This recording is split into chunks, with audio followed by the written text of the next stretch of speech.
You might have seen our recent Starlink video where we installed the high performance antenna and we did some testing and things like that.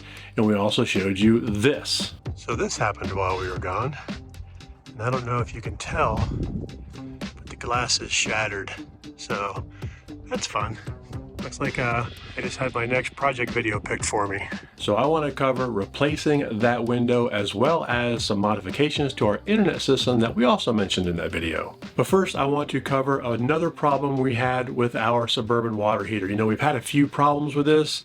The issue now is similar to a previous one where the electric side is not heating, but the propane side is.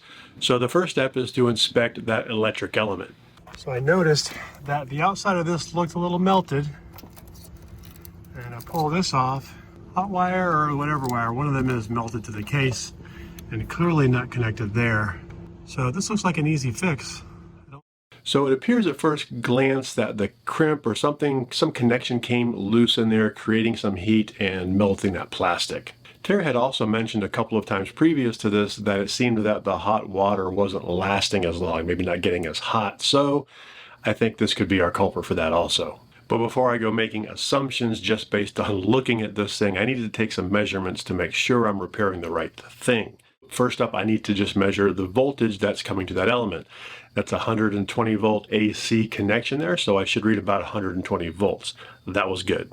Next, I want to check the element itself. For that, I pull the electrical connections off so I'm not creating any short circuits elsewhere in the system. And then I read the resistance measurement, and it was 10 ohms. Now, if you're curious how I know 10 ohms is good here, there are a couple of ways you can do this. You can go on the internet and look it up, which was my first step.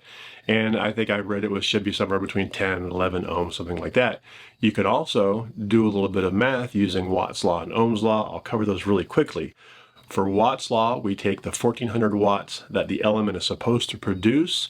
We divide that by the 120 volts that's supposed to be applied, and we know we should be getting about 11.6 amps to create that wattage. 11.6 amps at 120 volts is 1400 watts. Now we can switch from Watt's law to Ohm's law. Now that we know the amperage and the voltage, we take the 120 volts, divide that by the 11.6 amps, and we come up with about 10.3 ohms. So those two figures both agree with each other, my math figure as well as my internet lookup feature, and that's actually what I measured, so we know the element itself is good. And with both the voltage and the element good, we've kind of concluded and confirmed that our suspicions are correct.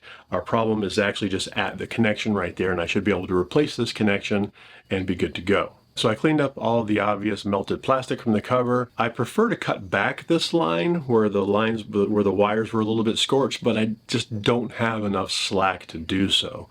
So I have to use what I have there unless I want to take this whole thing out and try to figure out where this wire goes and replace it. So I took the strands, spread them apart, and cleaned those off really good using a contact cleaner and just some manual labor. I got those cleaned really well, spun them back up into a nice little threaded system, and I just crimped on a new spade fork to go to the element. I did also add some heat shrink on the back of this so that way I could cover the wire all the way up to the back of that fork. After connecting it all back up, I just turned the electric water heater back on and monitored it for a while. I wanted to make sure that the back of it wasn't getting any excess heat. It was staying around 75, 80 or so degrees, which is perfectly normal and fine. I mean, it is a heating element. It's going to get a little bit of heat coming back there, but I didn't want to see anything that would melt plastic. I let the heater run for about an hour, and I checked the temperature and voltage and everything about every 10 minutes. Everything looked great. It's also been about 6 weeks, and we've had no problems. Next thing I want to share with you isn't a modification per se, it's more of an inspection, and it's based on all the hubbub you might have seen online recently about frame issues. Some people had reported things like missing lag bolts or loosened lag bolts or just lag bolts gone. So, and this is across all manufacturers. This isn't just a Grand Design thing, but I figured, what the heck, let's take a look and see what we have.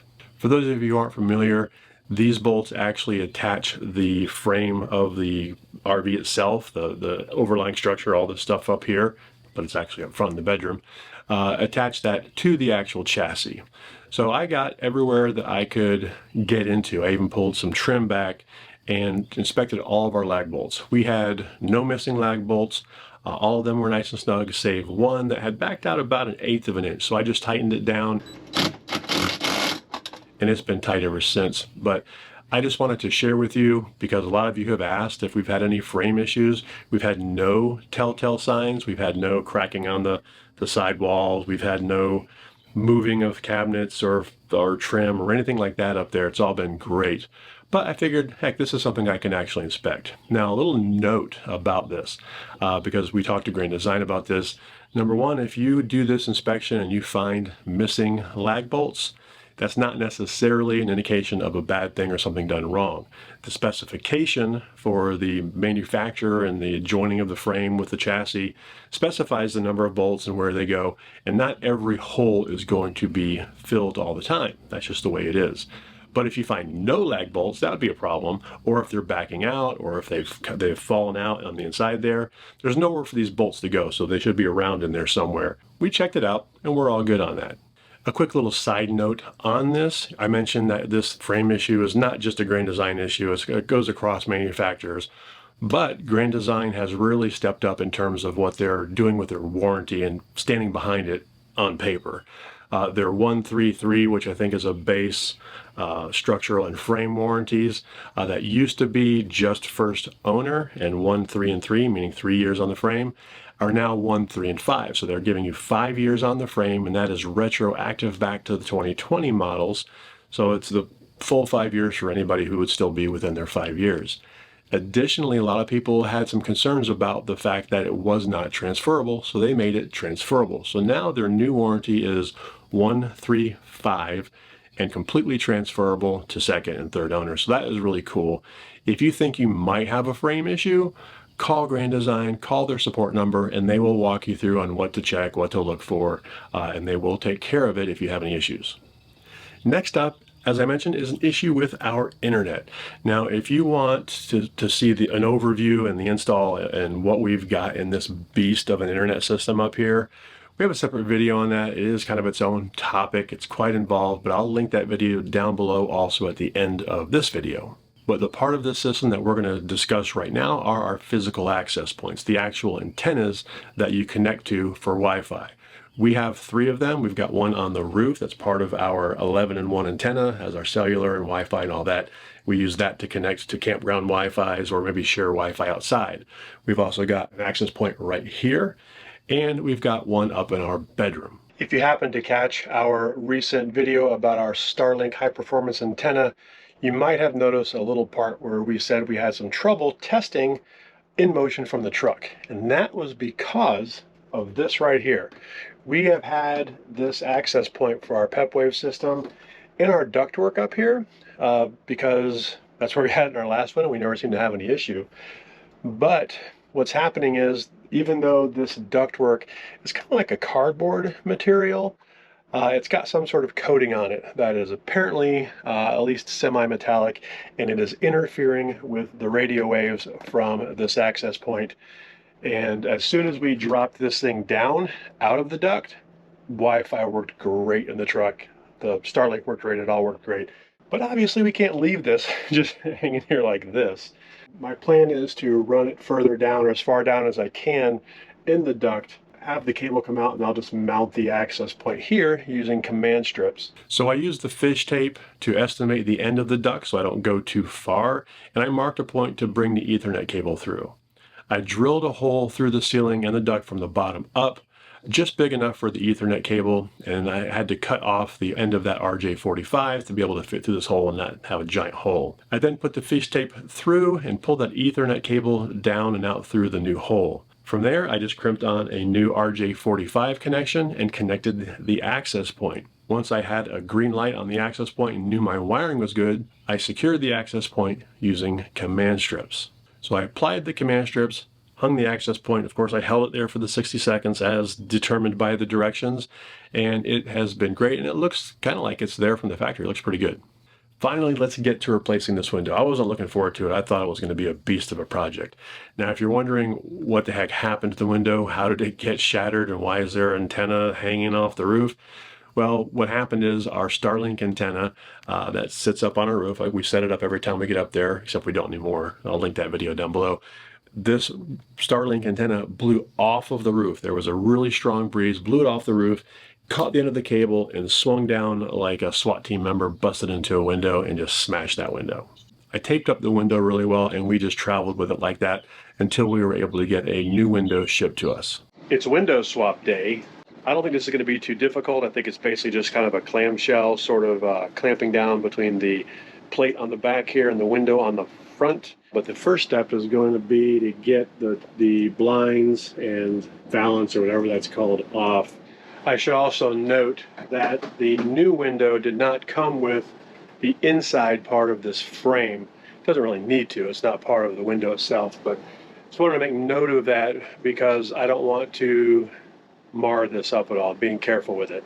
So I got the plethora of screws removed from the inside of that frame. I wasn't really worried about the window just falling out because it's been stuck on there for a couple of years. I didn't think it was just going to fall right out, so I wasn't worried about that.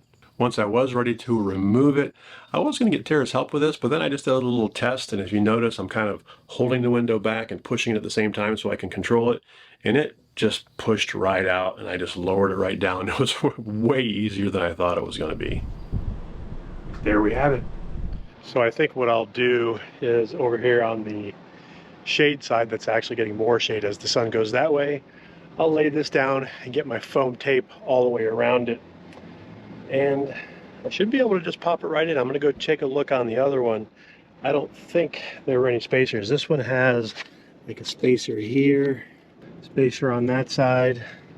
I'm not sure if there are any spacers on the bottom. I'm going to see if any of the spacers were used on the old window.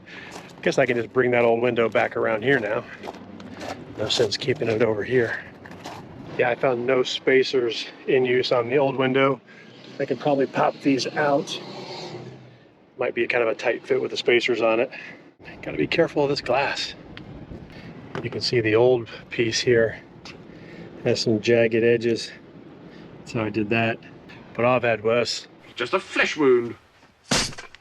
Okay, got my foam tape here. Just picked it up at Lowe's. I'll have a link to it down below. It is 1/4 inch versus 1/8 of an inch, but I think it'll mush down pretty good. And what I'm going to do here is start at the bottom, go all the way around, and come back to the bottom. I've got 10 feet of tape here. Should be plenty. So I enlisted Tara and Daisy's help. Daisy's got to be in on it, putting the new window into the frame. You might see we put the window in and took it back out. I ended up wanting to use a couple of those spacers that I saw in the window that I had removed. It was sitting a little bit low in the frame, so I added 2 spacers to the bottom and put it back in, and it fit right up snug.